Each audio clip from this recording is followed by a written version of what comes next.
नमस्कार, मैं हूं आपके साथ खुशबू सिंह और आप देख रहे हैं युग चरण। तो चलिए शुरुआत करते हैं बुलेटिन की।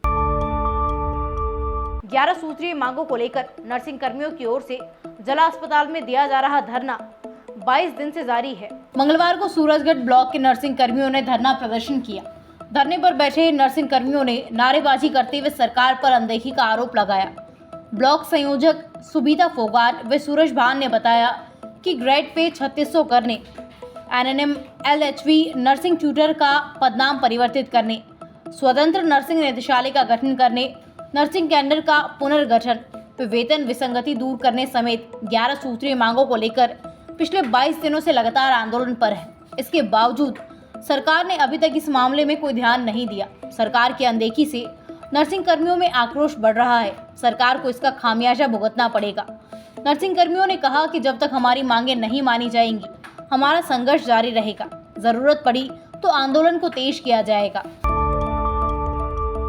अडानी पोर्ट्स ने मंगलवार को क्वार्टर फाइनल ईयर 2024 यानी फाइनेंशियल ईयर 2024 की पहली तिमाही के नतीजे जारी कर दिए हैं। अप्रैल-जून तिमाही में कंपनी को सालाना आधार पर 82.6% से बढ़कर 2114.7 करोड़ रुपए का नेट प्रॉफिट हुआ है।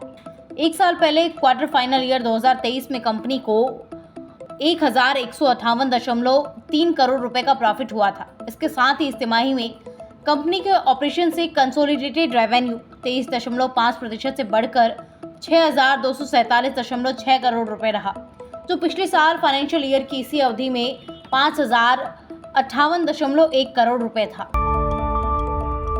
ईरान इस वक्त भीषण सूखे से जूझ रहा है। उसकी परेशानी अफगानिस्तान के साथ लंबे समय से चले आ रहे जल विवाद के कारण बढ़ गई है। ईरान का दावा है कि हेल्मंद नदी जल बंटवारे के समझौते पर तालिबान अमल नहीं कर रहा है। इस बारे में मई में ही ईरानी राष्ट्रपति इब्राहिम रईसी ने तालिबान को चेतावनी दी थी, या तो अफगानिस्तान समझौते का सम्मान करे या परिणाम भुगतने को तैयार रहे। इस चेतावनी के एक हफ्ते बाद ईरान और तालिबान के बीच सीमा पर भारी गोलीबारी हुई। इसमें 2 ईरानी गार्ड और एक तालिबान लड़ाके की मौत हो गई। इससे दोनों देशों के बीच तनाव गहरा हो गया। मामले से जुड़े एक व्यक्ति के अनुसार तालिबान इस मामले में जरा भी झुकने को तैयार नहीं है। उसने युद्ध की तैयारी भी कर ली है। छिंदवाड़ा में पंडित धीरेन्द्र कृष्ण शास्त्री से कथा कराने पर कमलनाथ को मुख्यमंत्री शिवराज सिंह चौहान ने चुनावी भक्त बताया है। सीएम ने कहा, चुनाव आ रहे हैं, ये चुनावी भक्ति है, ऐसा करने के लिए वो मजबूर है। मुख्यमंत्री ने मंगलवार को भोपाल में कहा, कांग्रेस कंफ्यूज और कई चीजों के लिए मजबूर है। जो लोग भगवान राम का नाम लेने से इनकार करते हैं, काल्पनिक मानते हैं, वो कथाएं और हनुमान चालीसा का पाठ कर रहे हैं। गृह मंत्री नरोत्तम मिश्रा ने भी भोपाल में मीडिया से चर्चा में कहा कि कांग्रेस हाईकमान को स्पष्टीकरण देना चाहिए। ये प्रतिक्रिया उन्होंने आरजेडी के पूर्व सांसद शिवानंद तिवारी के बयान पर दी। पूर्व सांसद ने कथा कराने पर कांग्रेस हाईकमान से जवाब मांगा है। सोमवार को उन्होंने कहा था, महागठबंधन बना हुआ है और हिंदू राष्ट्र बनाने वालों का हम सत्कार करें, स्वागत करें, महिमा मंडित करें। फिर इसके बाद हम कहें कि देश संविधान से चलेगा, तो ये अंतर्विरोध किसी को पश नहीं रहा है।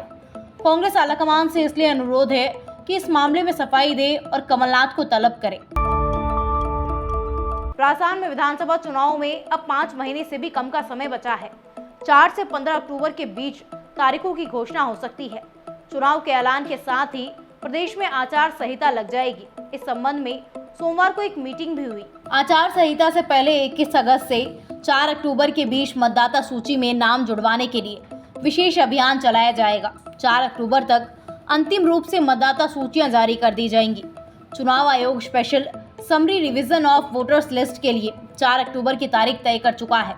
पिछले विधानसभा चुनाव में SSR की तारीख 27 सितंबर थी और चुनाव आचार संहिता ठीक 9 दिन बाद 6 अक्टूबर 2018 को लागू हो गई थी। इसके बाद ये तारीख 4 अक्टूबर तय की गई है। ऐसे में एक्सपर्ट्स का कहना है कि प्रदेश में 15 अक्टूबर तक आचार संहिता लागू हो जाएगी। इलेक्शन की घोषणा के लिए आयोग 3-4 तारीखों पर भी विचार कर चुका है। उनमें से कोई एक तारीख अंतिम रूप में तय कर ली जाएगी। अगर आपको युग चैनल की न्यूज़ अच्छी लगी तो हमारे चैनल को सब्सक्राइब कीजिए और अधिक से अधिक शेयर कीजिए। और अगर आप अपनी राय हमारे साथ साझा करना चाहते हैं तो कमेंट बॉक्स में कर सकते हैं। तब तक के लिए यूं ही बने रहिए युग चरण के साथ।